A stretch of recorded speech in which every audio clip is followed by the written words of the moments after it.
दोस्तों आप सब लोगों को पता ही होगा कि जब रशिया सुखोई Su-57 फाइटर एयरक्राफ्टों का डेवलपमेंट कर रहा था तब भारत के साथ भी इन एयरक्राफ्टों को लेके कोलैबोरेशन था जिससे कि FGFA कहा जाता था। बेसिकली दोस्तों सुखोई Su-57 फाइटर एयरक्राफ्टों को भारत को बेचने को लेके ही रशिया की तरफ से ये कोलैबोरेशन किया गया था, पर साल 2018 में भारत इस कोलैबोरेशन से अपने आप को दूर कर लिया। अब दोस्तों दूर करने के पीछे बहुत सारे कारण था, लेकिन कारण चाहे जो भी हो नुकसान यहाँ पे रशिया को काफी अधिक हुआ था, क्योंकि दोस्तों अगर ये कोलैबोरेशन चलता तो रशिया को कई बिलियन डॉलर के हथियारों को बेचने का एक मौका मिलता और दूसरी तरफ इन हथियारों को बेचने के बाद लंबे समय तक इसके मेंटेनेंस सर्विस को लेके भी भारत के साथ लगातार डील होता रहता। पर यह मौका तो साल 2018 में रशिया के हाथ से निकल गया, लेकिन फिर से एक बार आखिरी बार की तरह रशिया के सामने उभर के आया है। मतलब दोस्तों सुखोई Su-57 फाइटर एयरक्राफ्टों को भारत को बेचने के लिए रशिया के पास एक आखिरी चांस है, और ये चांस चला गया तो शायद रशिया कभी अपने फाइटर एयरक्राफ्ट खास करके ऐसे 5th जनरेशन के फाइटर एयरक्राफ्ट भारत को ना बेच पाए।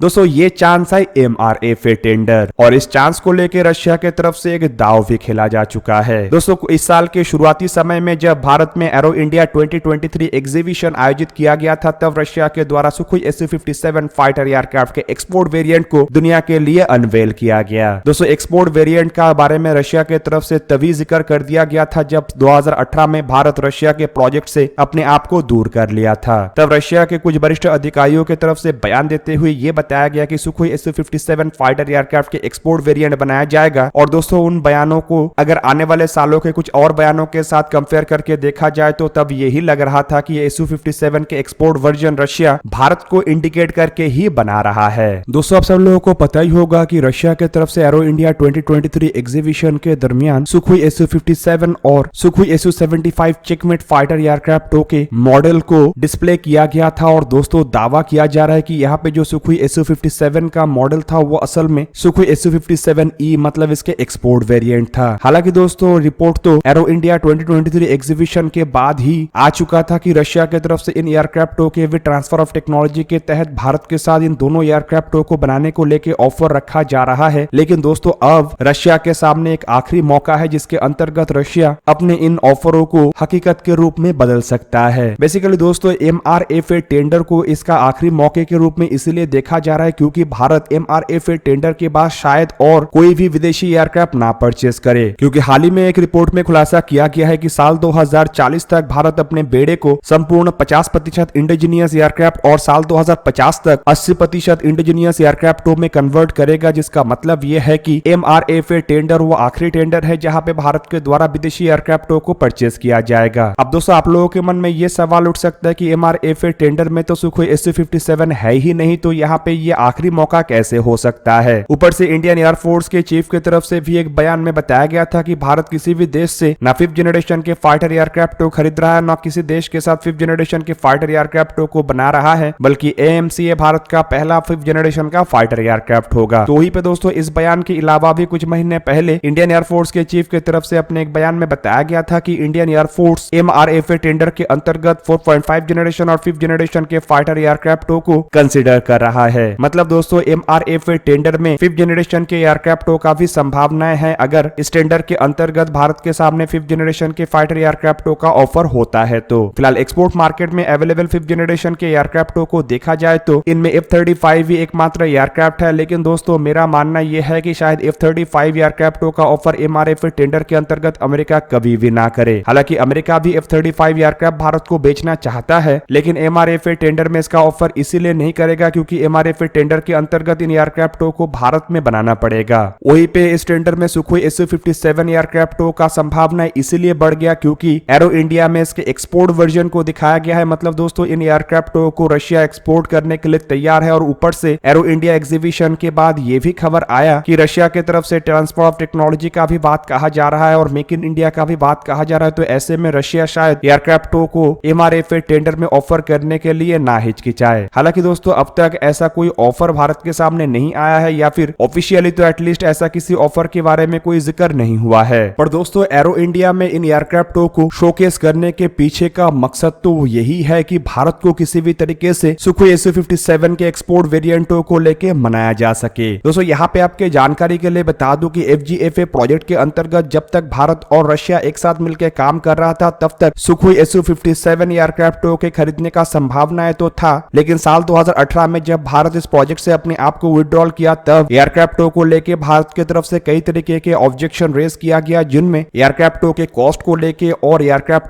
के टेक्नोलॉजी शेयर और वर्क शेयर को लेके तो ऑब्जेक्शन था ही, साथ में एयरक्राफ्ट में इस्तेमाल होने वाले इंजन, रडार और एयरक्राफ्ट के स्टेल्थ फीचर को लेके भी भारत को ऑब्जेक्शन था। और दोस्तों तब रशिया की तरफ से दावा किया गया था कि रशिया इन सभी ऑब्जेक्शन को दूर करके फिर से भारत के साथ इन एयरक्राफ्ट में काम करेगा। और दोस्तों तब रशिया के कुछ वरिष्ठ अधिकारियों का यह भी कहना था कि आने वाले समय में भारत और रशिया के बीच में सुखोई Su-57 को लेके भी उसी तरीके से काम होगा जिस तरीके से सुखोई 30 MKI एयरक्राफ्ट को लेके हुआ था। मतलब इनिशियली कुछ एयरक्राफ्ट भारत खरीदेगा, उसके बाद भारत इन एयरक्राफ्ट को जांचेगा, फिर इंडिया स्पेसिफिक एक वेरिएंट को लाइसेंस एग्रीमेंट के अंतर्गत भारत में बनाया जाएगा। हालांकि दोस्तों भारत की तरफ से कभी भी ऐसे कोई बयान नहीं आया और उसके बाद से भारत जिस रफ्तार में AMCA एयरक्राफ्ट को लेके काम कर रहा है उसे देखते हुए तो यही लग रहा है कि भारत शायद ऐसे किसी भी इरादे के तहत आगे बढ़ने के लिए फिलहाल इंटरेस्टेड है ही नहीं। वहीं पे दोस्तों अगर हाल ही के कुछ बयानों को देखा जाए तो रशिया के कई सारे वरिष्ठ अधिकारियों का कहना है कि भारत जिन ऑब्जेक्शन को रेस किया था वो ऑब्जेक्शन है ही नहीं, क्योंकि इन सभी चीजों को सुधारा जा चुका है और एयरक्राफ्ट में एक नए इंजन को भी इस्तेमाल किया जाएगा और एयरक्राफ्ट के रडार में भी बदलाव किया गया है। और दोस्तों अब इन एयरक्राफ्ट को रशिया अपने बेड़े में बड़े मात्रा में भी शामिल करना शुरू कर चुका है और ऊपर से रिपोर्ट में दावा किया जा रहा है कि इसका इस्तेमाल तो अब रशिया यूक्रेन के लड़ाई में भी हो रहा है। पर चाहे दोस्तों जो भी हो, भारत कोई नए रिक्वायरमेंट के अंतर्गत रशिया से फिलहाल इन एयरक्राफ्ट को खरीदने नहीं जा रहा है और ऊपर से आने वाले समय में कोई विदेशी एयरक्राफ्ट खरीदने का कोई रिक्वायरमेंट भी आएगा ऐसा कोई गारंटी नहीं है। मतलब आखिरी मौका ये MRFA टेंडर है और अगर रशिया को सुखोई Su-57 के एक्सपोर्ट वर्जन बेचना है तो इस मौके का इस्तेमाल करना पड़ेगा और भारत के सामने अपने एयरक्राफ्ट का ऑफर रखने के साथ साथ एयरक्राफ्ट को इतना सस्ता करना पड़ेगा कि ये राफेल या अन्य एयरक्राफ्ट के मुकाबले में भी सस्ता हो और एयरक्राफ्ट के ऑफर में ट्रांसफर ऑफ टेक्नोलॉजी और मेक इन इंडिया को लेके इतना बेहतरीन क्लॉज रखना हो कि भारत के पास और कोई ऑप्शन ना बचे।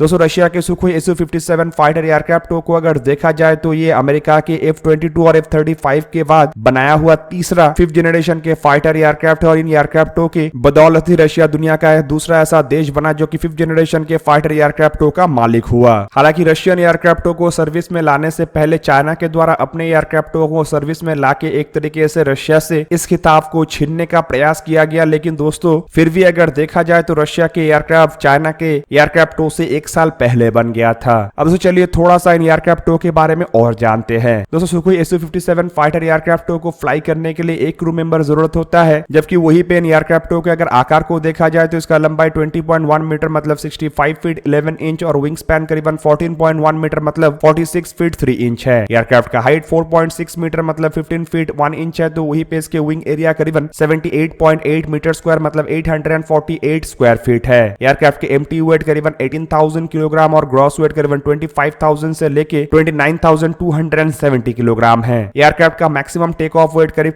35,000 किलोग्राम है और वही पे एयरक्राफ्ट के फ्यूल कैपेसिटी भी करीबन 10,300 किलोग्राम है। दोस्तों एयरक्राफ्ट में फिलहाल 2 Saturn AL-41F1 after burning turbofan engine का इस्तेमाल किया गया है, जिनमें से हर एक इंजन का ड्राई थ्रस्ट 88.3 किलोन्यूटन और आफ्टर बर्निंग थ्रस्ट 142.2 से लेके 147.1 किलोन्यूटन तक है। हालांकि दोस्तों इसमें एक नए इंजन मतलब इजरायली इंजनों का इस्तेमाल करने का तैयारी किया जा रहा है। दोस्तों इन एयरक्राफ्टों के मैक्सिमम स्पीड करीब मार्क 2 है, वो भी हाई ऑल्टीट्यूड में, जबकि इसके सुपर क्रूजर स्पीड करीबन मार्क 1.3 है और वो भी हाई ऑल्टीट्यूड में। एयरक्राफ्ट का रेंज सबसोनिक रफ्तार में करीब 3,500 किलोमीटर है, जबकि फ्यूल टैंक के सहारे ये 4,500 किलोमीटर तक उड़ान भर सकता है। हालांकि सुपरसोनिक रफ्तार में यही रेंज करीबन 1,500 किलोमीटर तक है। एयरक्राफ्ट के सर्विस सीलिंग मतलब ऊंचाई में जाने का क्षमता 20 किलोमीटर या फिर कहे तो 66,000 फीट तक है। वहीं पे दोस्तों एयरक्राफ्ट में इस्तेमाल होने वाले हथियारों को अगर देखा जाए तो इसमें एक 30 मिलीमीटर के कैनन के साथ 12 हार्ड पॉइंट है, जिनमें 6 इंटरनल और 6 एक्सटर्नल हार्ड पॉइंट है। इन हार्ड पॉइंटों में R-77M, R-74, M2, R-37 जैसे मिसाइल के अलावा केज 38, केज 59, केज 35, केज 31 जैसे मिसाइल और केज 58U के जैसे anti radiation missile, KUV series के 200, 500 जैसे ग्लाइड बॉम्ब और कई तरह